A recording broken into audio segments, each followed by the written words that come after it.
Buenas noches, somos el grupo 16 y vamos a explicar el, el trabajo que hemos desarrollado sobre optimización. Es una empresa a la fabricación de muebles, ¿no? Tiene 4 muebles de melamine y 4 muebles de madera. Sus precios de venta por unidad, esto todo lo detallan en la tabla 1. En la tabla 2 tenemos los metros de materia prima usada por productos, que son metros cúbicos. Por ejemplo, tenemos los muebles altos para cocina y los muebles bajos para cocina, los centros de entretenimiento y los libreros que utilizan melamine y los demás utilizan madera. En la tabla 3 tenemos otros materiales usados en la producción. Por ejemplo, tenemos que los de madera utilizan clavos, los de melamine tornillos, ¿no? Algunos productos usan bisagras, otros tiradores, otros utilizan las cintas.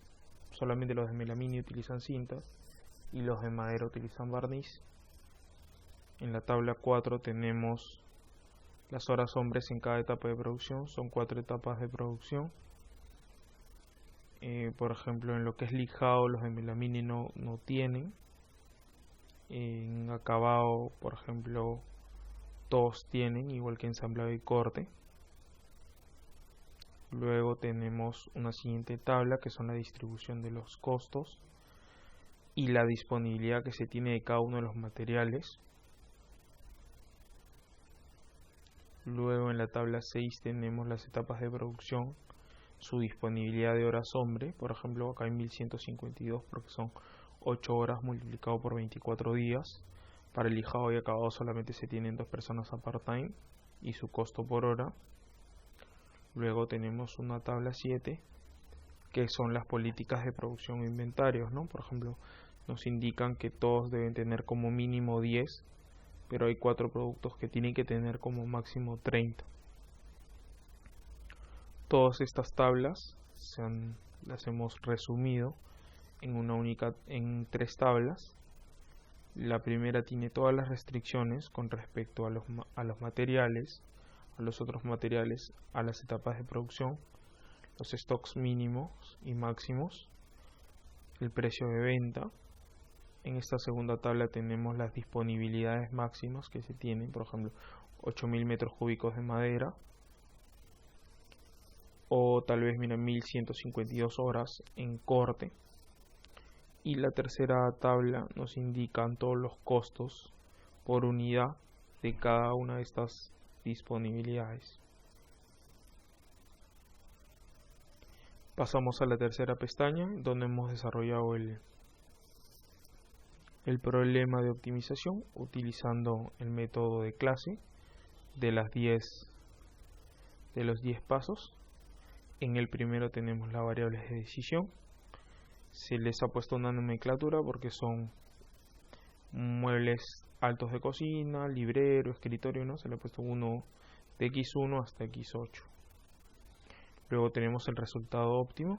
Acá tenemos un resultado, pero lo vamos a cambiar a 0. Para luego sacar para indicarle al Excel a través del solver que nos dé la mejor combinación de producción. Luego tenemos la función objetivo, que es una multiplicación suma de cada uno de los productos, sus unidades producidas por su precio de venta. Acá nosotros hemos hecho una fila resumen, ¿no? Multiplicando cada uno de esos productos. La celda K16 debe ser igual a la función objetivo. Luego tenemos 2 filas más que le explicaremos un poco más adelante. Luego, como ya lo había explicado, tenemos los coeficientes de la función objetivo, que son el precio de venta. Luego tenemos las restricciones en color rosado, por ejemplo, de cada uno de los materiales de producción, las etapas de producción y los stocks mínimos y máximos. Luego tenemos los coeficientes de restricción, que son los datos que nos da el problema, que lo tenemos en la pestaña datos, toda la parte de la tabla en color verde. Luego tenemos el lado izquierdo, que es el uso, nosotros le hemos denominado uso, que vendría a ser también una suma producto de lo que se produce en base a cada uno de los datos que se les ha dado de las restricciones, de los coeficientes de restricciones. Luego tenemos el lado derecho, que estos son datos fijos, que esto es todo lo que son las disponibilidades máximas que se tienen.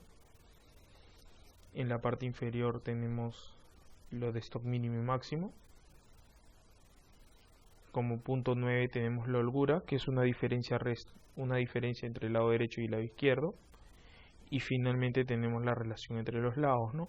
Por ejemplo, que no debe exceder de los datos que tenemos de disponibilidad, y como mínimo deben haber 10 unidades en stock.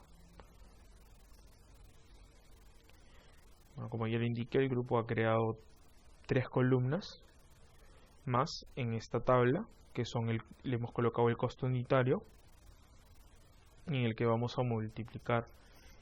Por ejemplo, tenemos de este costo unitario se va a multiplicar versus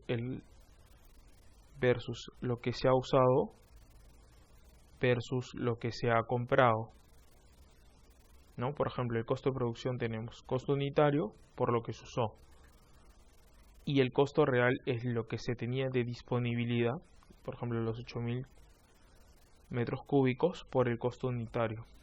Entonces acá para tener una diferencia, acá ya está explicada a detalle cada una de las restricciones, ¿no?, que se multiplican por cada uno de los productos por su coeficiente.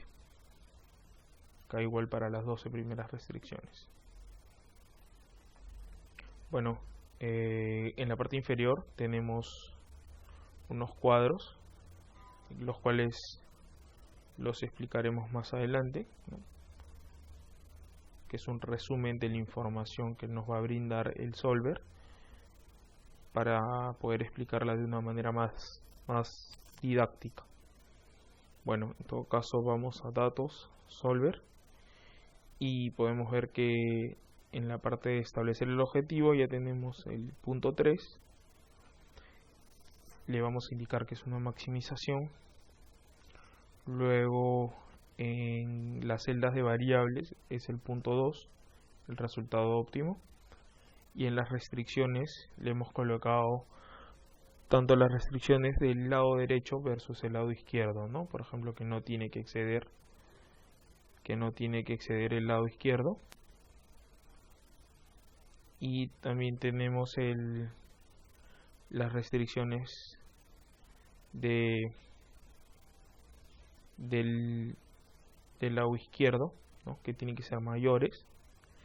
Y acá hemos puesto una restricción de enteros, dado que le hemos indicado que las unidades a producir, el resultado óptimo tiene que ser entero, porque si no nos va a indicar que se ha producido 10.25 de un mueble o 30.44 de un escritorio, ¿no? Y eso no es posible, eso tienen que ser unidades enteras. Se le ha indicado que nos dé un método de resolución simplex, y aquí le damos resolver. Luego nos va a salir esta pestaña de resultados, en el que indica que Solver encontró una solución de enteros dentro de la tolerancia y se cumplen todas las restricciones que se le ha dado al problema. Damos a aceptar y podemos ver que la función objetivo ya tiene un valor que es igual al valor que nosotros también acá habíamos disgregado de la suma producto, ¿no?, de las producciones, y esto es del resultado óptimo por su precio de venta. Acá tenemos un valor que es el costo real. Este costo real es lo que realmente se ha gastado, ¿no?, del costo unitario versus la disponibilidad que había. También tenemos un costo de producción. Este costo de producción es el costo unitario por el uso. Entonces acá tenemos unas diferencias que las vamos a analizar más adelante. Luego a este valor de la función objetivo le hemos restado el costo real y ahí nos ha dado el valor real de la utilidad, ¿no?, que serían 337.167.20. Bueno, procedemos a explicar las tablas que tenemos abajo. Y las dos primeras tablas que tenemos son las unidades que se han producido. Este gráfico ha salido del resultado óptimo. Luego tenemos una tabla de monto de ventas de producción, que es la multiplicación del resultado óptimo por el precio de venta o el coeficiente de la función objetivo, ¿no? Para uno lo tenemos en unidades y el otro lo tenemos en soles. Luego tenemos tres cuadros más de los que se han hecho un cuadro resumen. Se han hecho tres pequeños cuadros resumen y en estos cuadros se está colocando el uso y el resto. Si nosotros vamos a la tabla del medio, podemos ver que el resto, que sería la holgura, y el uso, que sería el lado izquierdo. Acá lo hemos separado por cada uno, ¿no? Por las materias primas, por los otros materiales y por las etapas de producción, ¿no? Por ejemplo, acá podemos ver de que ha sobrado melamine. Entonces probablemente la empresa en un siguiente periodo ya no compre menos melamine. Es un análisis que le podríamos dar.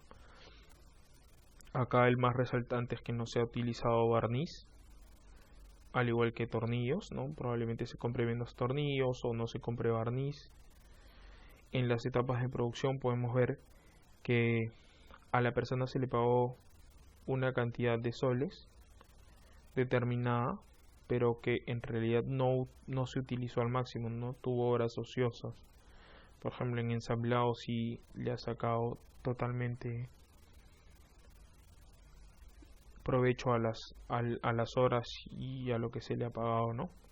En el análisis, por ejemplo, nosotros hemos determinado, ¿no?, que tal vez se reduzcan las horas de esta persona y se las asigne a otro, ¿no?, para ahorrar ese costo. Luego de estos tres gráficos, nosotros ya lo hemos llevado a lo que es soles y lo hemos evaluado al costo real versus el costo de producción, ¿no? El costo real que se incurrió versus el costo real, ¿no? Podemos ver, por ejemplo, el melamine, como ya se había apreciado, hay una parte que no se ha usado, o sea, hemos gastado de más, pudiéramos haber gastado un poco menos, probablemente. En lo que es otros materiales igual, ¿no? El barniz se compró más de lo que se utilizó, entonces esto podría ser un indicador, ¿no? Con respecto a las etapas de producción, también tenemos, ¿no?, que en lijado, o sea, se le pagó a la persona, pero en realidad su trabajo no fue suficiente. O sea, se le dio un trabajo, se le pagó por un trabajo que debería hacer, pero sin embargo tuvo horas muertas, ¿no? Pero al final la persona estaba ahí disponible para trabajar, ¿no? Bueno, con esto concluye la presentación de este ejercicio de optimización que el equipo ha planteado. Gracias, buenas tardes.